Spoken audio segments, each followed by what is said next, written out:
नमस्कार दोस्तों, आज 18 अक्टूबर 2020 के करंट अफेयर्स में आपका स्वागत है। चलिए हम शुरुआत करते हैं। आपका पहला क्वेश्चन है, दिल्ली के उप मुख्यमंत्री मनीष सिसोदिया को हाल ही में किसका अतिरिक्त प्रभार दिया गया है? आपका सही जवाब है रोजगार एवं श्रम विभाग। यहाँ पर हम आपको बता दें, दिल्ली सरकार के मंत्रिमंडल में मामूली फेरबदल करते हुए श्रम विभाग एवं रोजगार विभाग का प्रभार उप मुख्यमंत्री मनीष सिसोदिया को सौंपा गया था। दिल्ली सरकार द्वारा जारी अधिसूचना में कहा गया कि दिल्ली राष्ट्रीय राजधानी क्षेत्र कार्यों का आवंटन नियम 1993 के नियम 3 में प्रदान की गई शक्ति का इस्तेमाल करते हुए उपराज्यपाल ने उप मुख्यमंत्री से परामर्श कर श्रम और एवं रोजगार मामलों का प्रभार उप मुख्यमंत्री मनीष सिसोदिया को प्रदान किया गया है। आपका अगला क्वेश्चन है,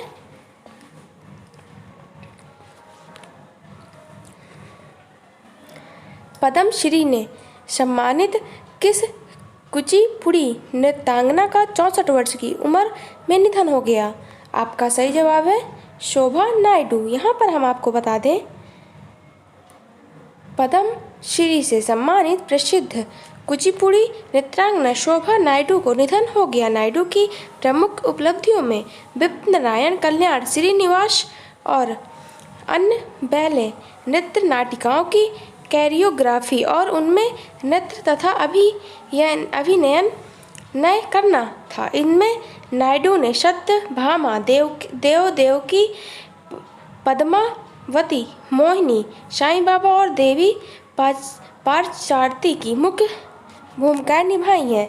उनकी प्रस्तुतियों की सिर्फ देश में ही नहीं बल्कि विदेशों में प्रशंसा हुई है। उन्होंने अमेरिका और ब्रिटेन सहित कई देशों में अपनी प्रस्तुति दी है। उन्होंने अपने जीवन काल में भारत और विदेशों के तमाम छात्रों को प्रशिक्षण भी दिया है। उन्हें पद्मश्री के अलावा आंध्र प्रदेश सरकार और विभिन्न प्रतिष्ठित संगठनों ने भी सम्मानित किया है। आपका अगला क्वेश्चन है,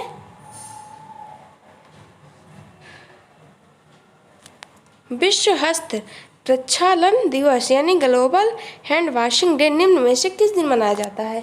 आपका सही जवाब है 15 अक्टूबर। यहाँ पर हम आपको बता दें, विश्व हस्त प्रक्षालन दिवस प्रतिवर्ष 15 अक्टूबर को मनाया जाता है।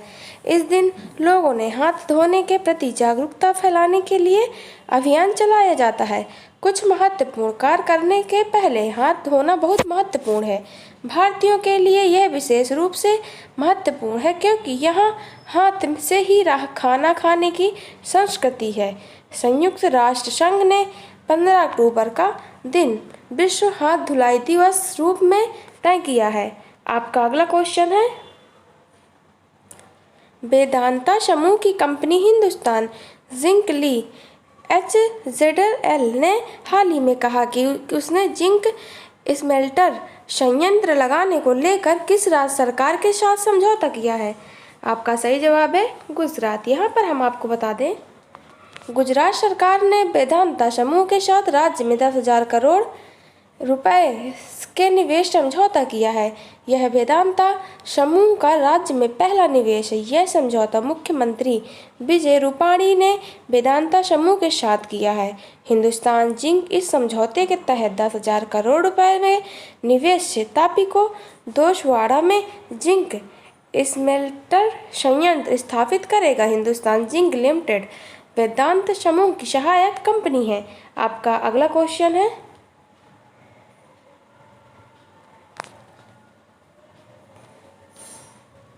मशहूर कॉस्ट्यूम डिजाइनर भानु अथैया का निधन हो गया। उन्होंने किस फिल्म के लिए ऑस्कर जीता था? आपका सही जवाब है गांधी। यहाँ पर हम आपको बता दें, मशहूर कॉस्ट्यूम डिजाइनर भानु अथैया का निधन हो गया है। वह ऑस्कर जीतने वाली पहली भारतीय थी। भानु अथैया ने रिचर्ड एटनबरो की फिल्म गांधी के लिए ऑस्कर अवार्ड जीता था। भानु अथैया ने आमिर खान की लगान और श्रीदेवी की चांदनी फिल्म के लिए अपने हुनर को दिखाया था। उन्होंने लगभग 100 फिल्मों में कॉस्ट्यूम डिजाइनिंग की थी।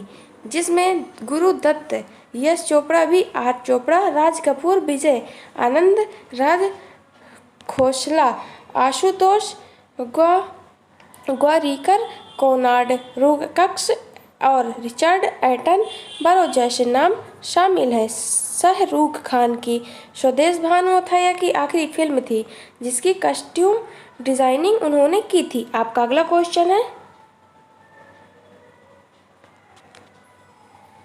भारत को कितने साल के लिए फिर से अंतर्राष्ट्रीय सौर गठबंधन का अध्यक्ष चुन लिया गया है? आपका सही जवाब है 2 साल।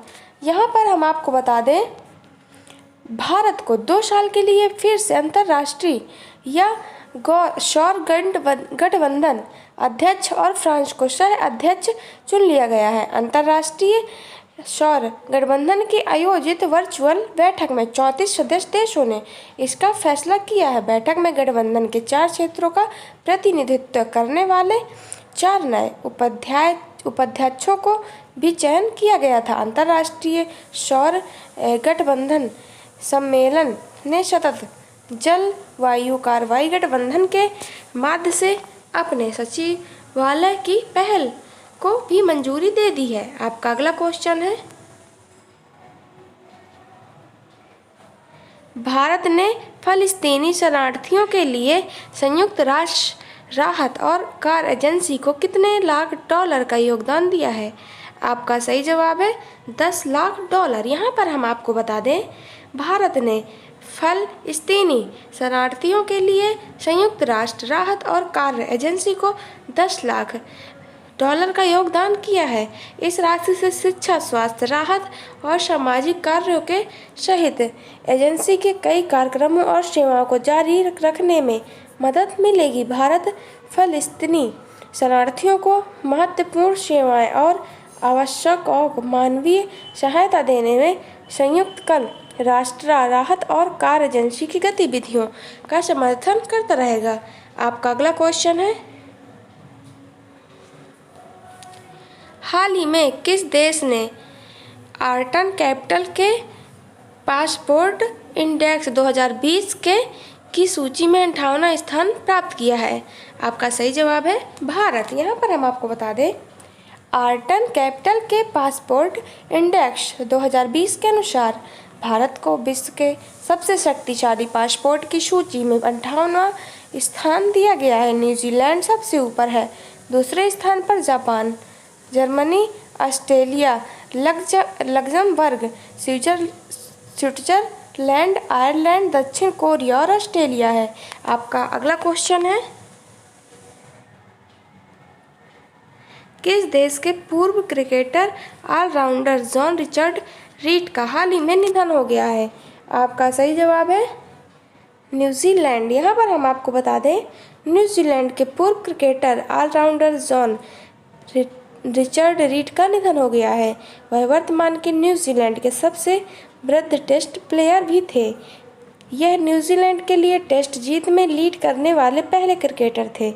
जॉन रीड ने 58 टेस्ट मैचों में 33.28 की औसत के साथ 3428 रन बनाए, जिसमें 16 साल से अधिक समय के कैरियर में 22 अर्धशतक और 6 शतक शामिल है। उनका पहला टेस्ट शतक 135 के स्कोर पर 1954 में केप टाउन में दक्षिण अफ्रीका के खिलाफ था।